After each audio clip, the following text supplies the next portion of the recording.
Jest taki jeden typ, z którym się niesamowicie utożsamiam, ponieważ mało kto jest tak źle oceniany i tak bardzo niedoceniany i tak bardzo musi się trzymać jakiejś roli, a on po prostu chciałby być wolny. I ja tak samo chcę być jak on i także chciałbym żyć tam.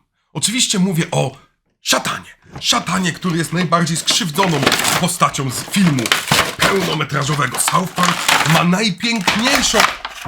ma najpiękniejszą opowieść i najpiękniejszą piosenkę i ja właśnie jestem jak ten szatan i śpiewam razem z nim. Śpiewam sometimes I think when I look up real high that there's such a big world out there I'd like to give it a try. Cudowny jest i ja go kocham i wy też musicie go kochać. But I get so lonely down here.